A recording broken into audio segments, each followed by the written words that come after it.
अब देखते हैं हम हाइजेनबर्ग अनसर्टेनिटी प्रिंसिपल या हाइजेनबर्ग की अनिश्चितता का सिद्धांत।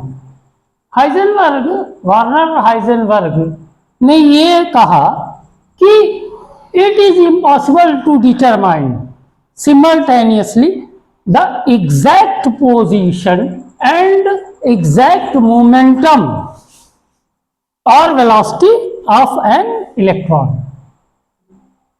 हाइजेनबर्ग ने कहा कि जो आपका इलेक्ट्रॉन है वो अगर आपका कक्षाओं में चक्कर लगाता है तो एक ही समय पर आप उसके मोमेंटम को और उसकी पोजीशन को एक्यूरेसी से नहीं कैलकुलेट कर सकते। यही उनका हाइजेनबर्ग का अनसर्टेनिटी प्रिंसिपल है। अब देखिए फार्मूले से अगर हम इसे देखना चाहें तो delta x into delta P x, यहां डेल्टा एक्स क्या है? डेल्टा एक्स है अनसर्टेनिटी इन द पोजीशन। जो इलेक्ट्रॉन की पोजीशन है उसमें अनिश्चितता या अनसर्टेनिटी है, ठीक। और जो डेल्टा पी एक्स है, या अभी हम आपको और एक्सप्लोर जब करेंगे तो बताएंगे, डेल्टा वी एक्स जो है वो अनसर्टेनिटी या अनिश्चितता इन द मोमेंटम और वेलोसिटी, इलेक्ट्रॉन के संवेग में या वेग में कितनी अनसर्टेनिटी है यह बताती है।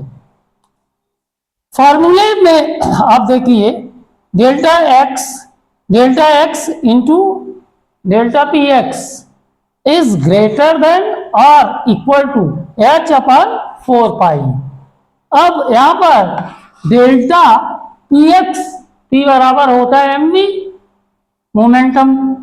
अब यहां पर हमने इसे तोड़ा तो एम वी एक्स कर दिया, तो डेल्टा एक्स और फिर डेल्टा बाहर ले लिया, M V X is greater और इक्वल देन एच अपॉन 4 पाई।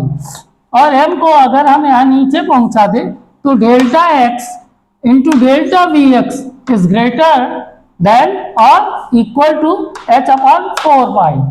अब देखिए मैं आपको वाकई में समझाना क्या चाह रहा हूं।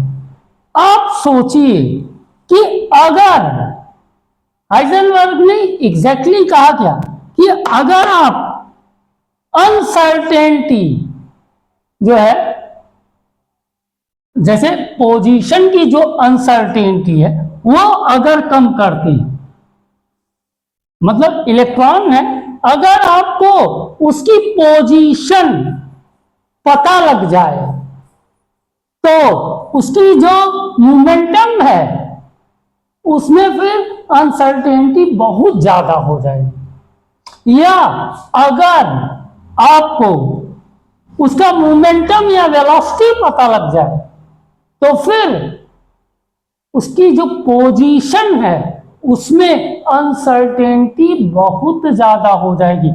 कुल मिलाकर हाइजेनबर्ग ने ये कहा कि position as well as momentum, इन दोनों को आप एक साथ सिमल्टेनियसली माने एक ही टाइम पर आप एक्यूरेसी से नहीं ज्ञात कर सकते।